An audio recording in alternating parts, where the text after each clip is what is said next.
Aula magna, magnífica, preciosa para nós nessa manhã de terça-feira. Eu destaco aqui que a nossa conferencista, em pouco tempo, mas botou o dedo exatamente, apontou exatamente o que precisava. Nós, juízes, precisamos enxergar além das nossas fronteiras.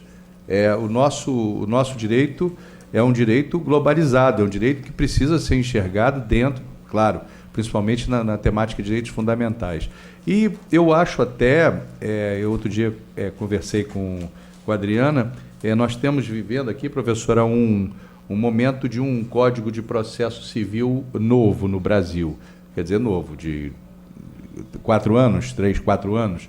E uma coisa que eu sinto muita falta nesse Código de Processo Civil foi não ter exigido esse exame de convencionalidade, porque os juízes normalmente não fazem esse exame, porque em se tratando de matéria, principalmente vinculada à questão da temática dos direitos humanos, seria muito bom que obrigasse o juiz a enfrentar se tem ou não.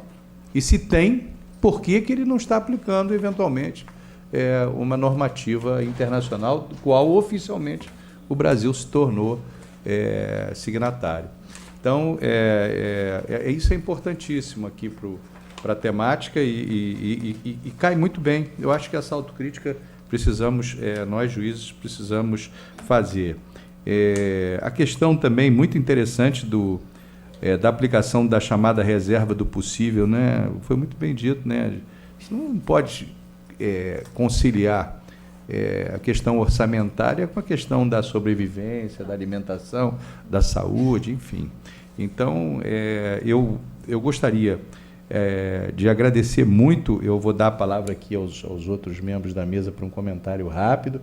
Eu peço só que seja muito rápido, porque nós temos o outro painel.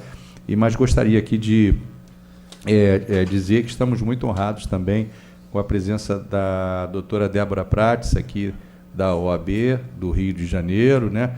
O nosso defensor público, Fábio Amado, também preside ainda a Comissão de Direitos Humanos da Defensoria Pública, né? E, enfim, a professora Comba, que também vai falar, a professora Ana Míria, que estou vendo lá atrás. Tudo bom? Tudo em ordem. Quem mais? Enfim, e aqui a presidente do Fórum de Violência Doméstica e de Gênero, a doutora Adriana Mello, que é uma referência aqui para todos nós na temática de gênero, que está muito bem representada aqui na mesa de abertura pela doutora Carla Araújo. Então, eu passo a palavra, peço que seja objetivo para o professor Décio e a doutora Carla, como quiserem, para os comentários, para algum comentário que desejem fazer em relação à nossa aula magna. Começa, né? Pode começar. Pode seguir. Segue. Boa tarde a todos e todas. Boa tarde, Débora. É uma honra para mim estar aqui representando a Adriana, que é, sem dúvida, um nome, um ícone no combate à violência contra a mulher, violência doméstica. Aqui também com o desembargador Caetano, do Fórum de Direitos Humanos. E justamente no dia de hoje, ouvi a professora Maria Esther, que é o final dos 16 dias de ativismo, né? Começamos dia 25, no Dia Internacional de Combate à Violência contra a Mulher, terminamos hoje nos Direitos Humanos. Em alguns lugares terminam os 21 dias de ativismo, né? Começando no Dia da Consciência Negra, mas, sem dúvida, é um dia muito simbólico. E eu gostei muito quando a professora destacou que todos esses assuntos são muito importantes. Alguns mais urgentes, realmente a fome é mais urgente, mas todos muito importantes, todos grupos vulneráveis que merecem a nossa atenção. Estou muito satisfeita, muito feliz de estar aqui. Muito obrigada. Obrigada a Vossa Excelência. Vamos lá, Décio. Agradecer aí a oportunidade de estarmos mais uma vez juntos, agradecer o anfitrião deste dia, o desembargador Caetano, aproveitando cumprimentar aqui a doutora Carla, a doutora Adriana Mello, a querida Débora. Tudo bem, Débora? Ah, pois é. Não, mas a questão, eu costumo dizer que é sempre uma oportunidade estarem amigos e estar nesse fórum, a gente pode dizer isso, estamos entre pares, agradecer aí o aceite da querida professora Esther, agradecer aí aos colegas presentes, o professor Gustavo, a querida Maria do Socorro e tantos outros, agradecer aí a parceria de sempre da também anfitriã, doutora Adriana Mello, que é uma referência em nosso país. Estamos ansiosos para recebê-la lá no norte do estado, sabemos da sua agenda, e dizer, professora Esther, que me fiz assim muito feliz em ouvi-la, sobretudo quando a senhora destaca a diversidade de narrativas e utilizando inclusive a metáfora da Torre de Babel. E me parece que essa Torre de Babel parece que tem em nosso país uma filial. Uma filial que tende e insiste a ignorar essa diversidade, ignorar essa pluralidade. Há poucos dias conversávamos com um amigo e o amigo dizia que estamos vivendo tempos sombrios. E eu diria, estamos vivendo mais do que nunca tempos brancos. Tempos brancos.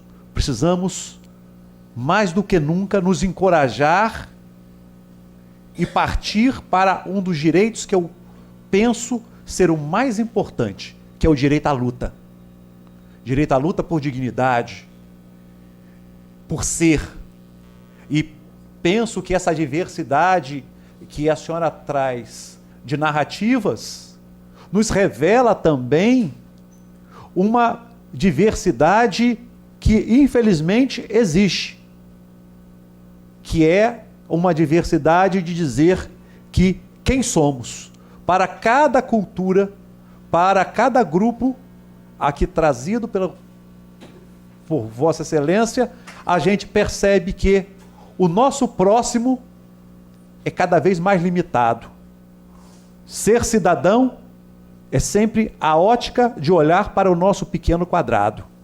Então que a gente possa, neste dia, mais do que nunca, olhar com diversidade, olhar para as diversidades e não nos conformar com aquele próximo que conhecemos, mas sempre vamos nos desafiar a alcançar aquela pessoa humana mais distante e que é silenciada, ocultada e desconhecida por nós. Tenho algumas questões a colocar aqui, principalmente nesse momento que a gente vive, que você muito colocou, né, Ana Miriam? Eu vou abrir aqui também a oportunidade, acho que de uma ou duas manifestações, né, o microfone aí para a plateia, para depois a gente fazer as considerações finais. Mas eu acho muito importante, né, o que você falou, talvez a gente tenha que dar um passo um pouco atrás, né, para poder avançar. A gente está vendo uma sociedade tão polarizada e tantas discussões que acaba realmente o discurso do ódio, do preconceito, da discriminação prevalecendo um pouco e a gente não está conseguindo fazer esse diálogo, né? Então, é muito difícil você trabalhar com questões de gênero, né, dentro, nem tanto aqui dentro desse espaço, que é uma escola bastante plural, né, porque a Emerge vem trabalhando várias questões, a questão, por exemplo, da população LGBT, a gente já fez vários eventos aqui, elas participam conosco aqui de várias frentes, as mulheres também portadoras de deficiência, as mulheres deficientes, A própria Débora contribuiu muito com a gente aqui. Então, a gente vê que a Escola da Magistratura vem aí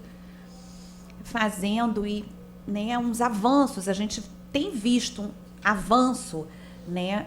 Agora, eu tenho viajado aí por outras escolas e principalmente ministrando os cursos aí de capacitação para juízes e juízas novas que ingressam na carreira. E eles têm muitas dúvidas, eles perguntam muito sobre a questão da ideologia de gênero, você vê. Eles falam assim, explica o que é isso, né? Por que está tão... Eles não têm noção muito dos conceitos mais... que para nós que estudamos gênero há algum tempo, para nós é simples, para eles ainda é algo difícil de compreender, porque a gente na faculdade de Direito, e aí é uma coisa que eu tenho batido bastante, assim, na faculdade de Direito, a gente está acostumado muito a estudar a dogmática jurídica, né? O direito civil, o direito penal, a lei. Mas, assim, é muito difícil você ver uma faculdade preocupada ou que direitos humanos ou a disciplina de gênero e direito seja obrigatória, né? Não é obrigatória em várias faculdades. Eu não sei se aqui eu estou com 2 professoras, né? Você ter, por exemplo, como tem direito civil, como tem direito penal, ter disciplina gênero e direito. Ou, por exemplo, direitos humanos das mulheres. Porque direitos humanos, quando você vai estudar direitos humanos, acaba estudando direitos humanos de uma forma universal e não tem muito essa perspectiva de gênero. É muito difícil. Eu não sei que seja uma professora ou um professor que tenha essa perspectiva, mas geralmente não. Então, você vê que a população, principalmente assim, as pessoas mais jovens, o pessoal está entrando na carreira ali com menos de 30, ali 27, 28 anos, né? Eu estou aqui com a recomendação última da ONU, que é a Recomendação Geral 35, né? Que foi traduzida para o português há pouco tempo, né? Que trata especificamente da violência de gênero. É uma recomendação que trata da violência de gênero contra as mulheres do Comitê CEDAW, né? E os juízes não conhecem, né? Nunca ninguém tinha ouvido falar nas recomendações, nem na 19, quiçá 35, né? Nem na 33, nem na 28, né? Então, é um desconhecimento, quer dizer, e talvez a gente esteja perdendo a oportunidade de falar, criar esses vídeos curtos. Ah, mas é muito pouco, mas o que está prevalecendo hoje é o discurso do ódio, é a ideologia de gênero sobre o viés de quem está contra justamente o estudo de gênero, né? É uma confusão completa. Então, assim, isso é o que está prevalecendo, inclusive, sobre a população jovem. Sim. Porque a gente não está falando de uma população mais velha que... mais velho já é mais difícil de compreender algumas coisas. A gente escuta muito isso. Eu já estou velho para isso. Né? Eu escuto colegas dizer, eu já estou muito velho para entender isso. Mas a população jovem está sendo tomada por esse discurso fascista e entendendo isso como a grande solução hoje para os problemas do Brasil. Então, a gente está precisando fazer essa reflexão, né? E por isso que a gente promoveu essa mesa aqui hoje, para a gente, que aqui a Emerge, a gente tenta trazer a população à sociedade. Aqui a nossa assistência não basicamente é do direito, né? A gente tem profissionais da rede, psicólogas, assistentes sociais, sociólogas, pessoas que estão estudando direito ainda. Para a gente tentar refletir sobre isso. Mas isso não está acontecendo, eu acho, pelo menos é a visão que eu tenho, tá? No campo da universidade. Então, ficou uma coisa assim, muito polarizada, e quem acredita de uma outra forma, fica calado, com medo de ser hostilizado, como o caso da sua amiga trans, né? E eu tenho aqui colegas trans que vêm muito elas sofrem preconceito e discriminação, então a gente tá ali parceiro com elas, dizem que eu sou aliada, eu tô sempre dando voz a elas também, mas assim, elas têm medo, né? Como é que está sendo essa menina e esse menino trans dentro de uma faculdade de direito hoje, né? Então, o que a gente pode fazer, Comba, nesse momento? Porque senão a gente vai polarizar e a gente vai afastar mais ainda. Aí a gente tem que tentar dialogar. Nessas aulas que eu tenho dado, de 30, 40 colegas em sala de aula, eu tenho ido pelo lado da emoção que você falou. Quando você coloca emoção na aula, quando você coloca um vídeo, quando você puxa a pessoa para o seu lugar, não apenas como profissional, mas como mulher, como homem, como mãe, ou como filha, ou como seja lá o que for, e você coloca a pessoa, por exemplo, nesse papel de discriminação, olha, agora você vai ser uma mulher trans, como teatro. Ah, mas como é que eu vou fazer? Não sei, você está aqui, a história cria você essa audiência onde você é uma mulher trans entrando numa sala de audiência para dizer da violência que você sofreu na rua ou no ambiente doméstico. Você é uma mulher ou um homem que é deficiente. E você é um juiz que vai julgar essa causa. Então, quando você coloca a pessoa...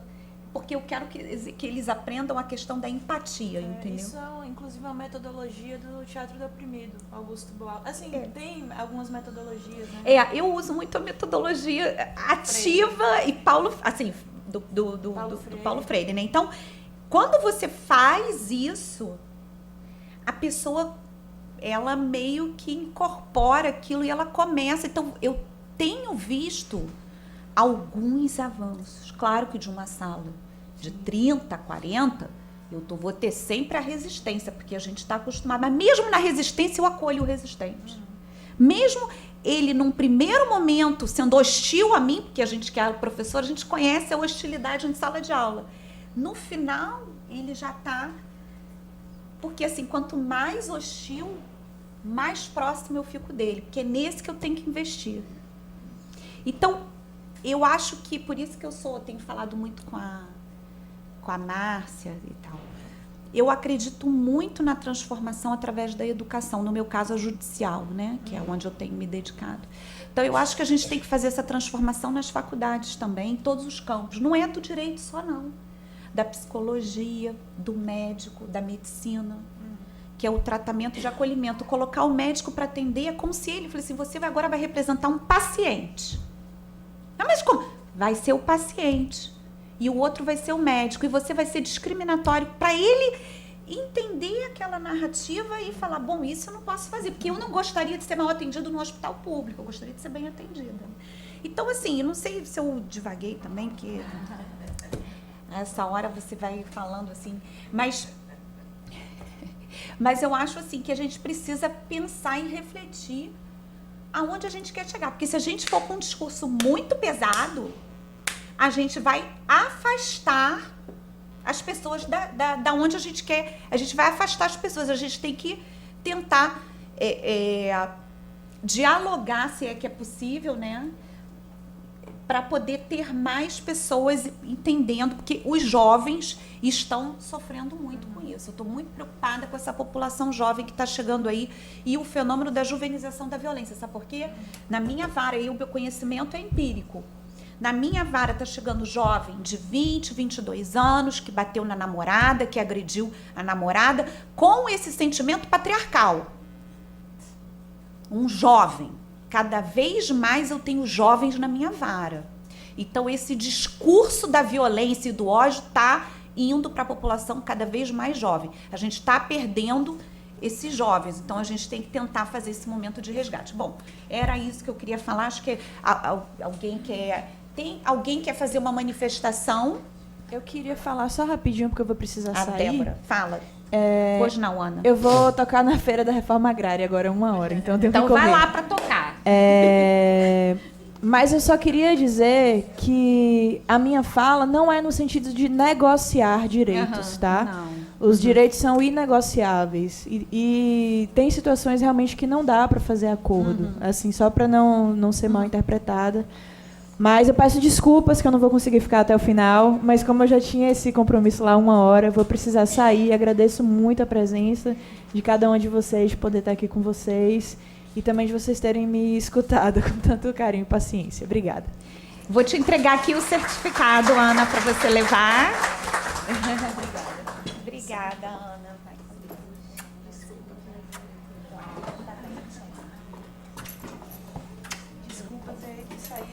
A Débora que quer falar, né, Débora?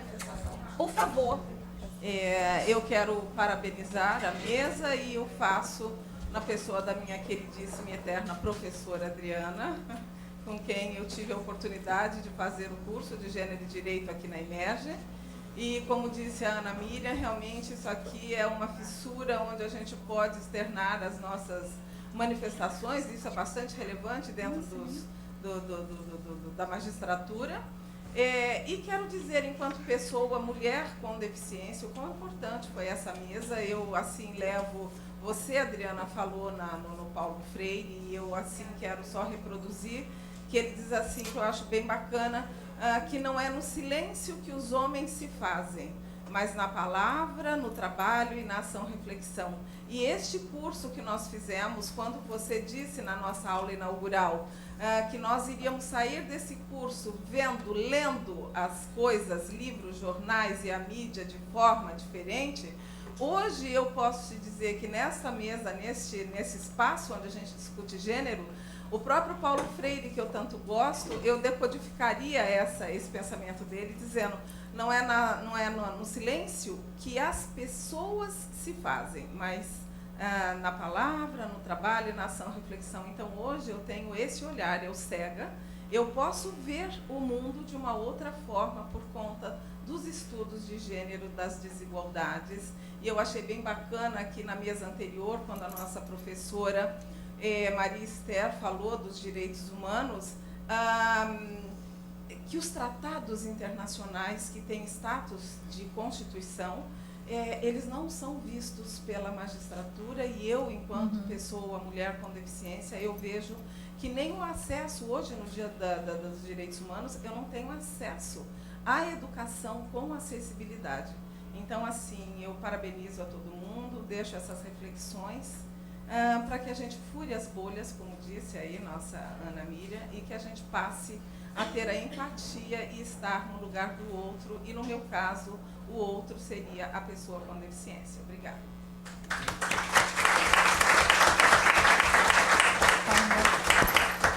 Eu só quero, reforçando assim a opinião que já foi expressa aqui na mesa, reiterar a minha alegria de estar aqui e com esse senso, assim, esse sentido de estar fazendo alguma coisa no micro espaço, alguma coisa de boa pela humanidade, pelo humanismo e pela defesa dos direitos humanos.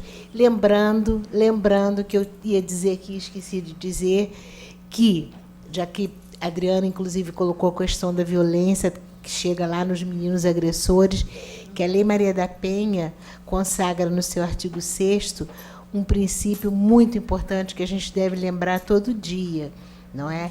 Que a violência doméstica, a violência contra a mulher é uma forma de violação aos direitos humanos.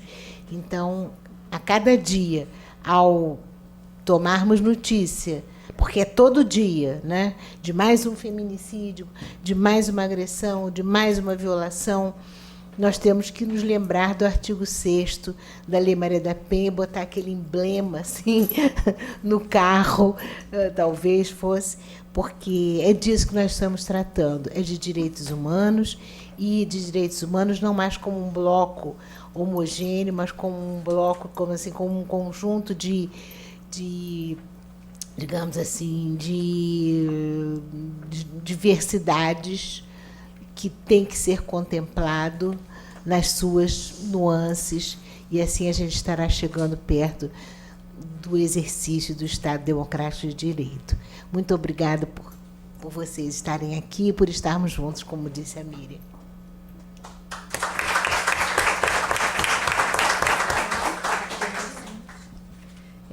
Bom, só para encerrar aqui rapidamente, eu adorei as últimas falas, né, da Adriana, Ana Miriam, assim, falas que sopram, né, em alguma direção para onde a gente possa ir, que a gente não fica só amaldiçoando as trevas, né? É importante aí acender a vela. E eu acho que, em parte, o que está acontecendo, né, é resultado de uma história de avanços, né? Então, também não perder isso de vista é uma coisa importante. Quando a gente desafia uma ordem estabelecida, querendo criar uma outra nova, isso gera muitos desconfortos, né? Isso gera uma nova acomodação, isso gera, né, a gente está mexendo ali e tudo fica meio, a gente levanta aí muita poeira.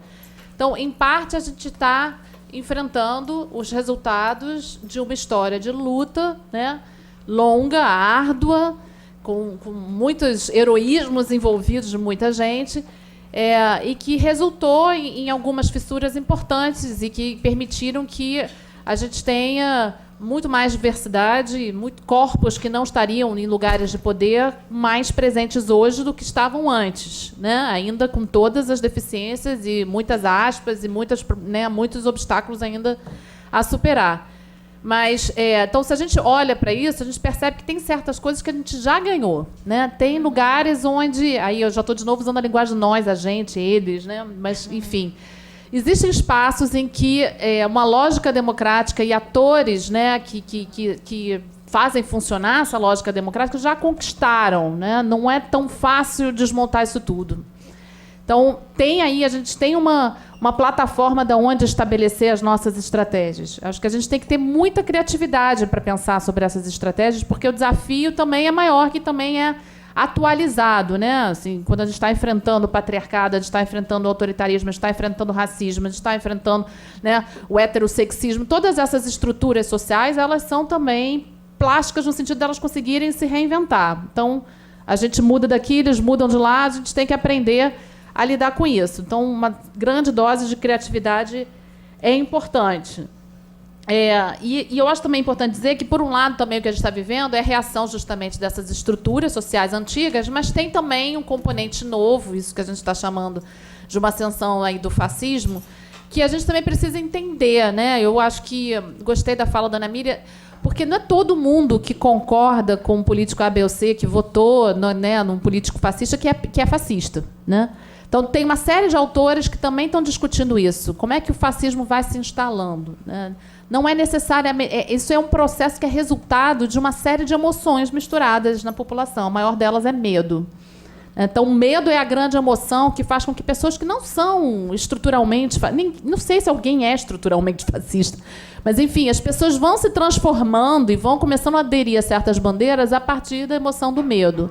Então, acho que as estratégias que a gente precisa criar preciso levar em consideração esse medo, né? É o medo da pessoa perder seus privilégios, esse é um medo com o qual a gente tem que contemporizar muito pouco, me parece, mas é um medo também em função de todas as desarticulações do estado de bem-estar social, é o medo mesmo da violência, é o medo da corrupção, são medos que têm fundamento importantes e que não são em si, né, contraditórios com a democracia. Então, a gente precisa ser criativo de atender a esse medo, melhorar a linguagem. Gostei dessa convocação à justeza, né? A justeza no sentido de você encontrar o tamanho, né, o encaixe perfeito com o problema que a gente está enfrentando. Então, enfim, eu acho que a gente tem espaço aí para ser otimista, ainda que eu entendo que o desafio é realmente gigante, né? Eu acho que a gente tem que aprender a lidar com isso nos diferentes ambientes. Acho que o ambiente de sala de aula é um espaço privilegiado. A rede social é uma coisa que, para mim, que não domino essa realidade, me assusta, né? O tal do algoritmo é uma coisa que eu acho que a gente tem que aprender a saber lidar, porque podemos gravar 1000 vídeos com Comba, com você, falando, e esse vídeo vai ter um alcance muito reduzido perto do que outros vídeos de fake news vão ter. Então, a gente precisa entender como é que isso funciona para poder estabelecer estratégias de um alcance maior. Acho que cada estratégia em cada ambiente é diferente, né? Então, faça. Aham.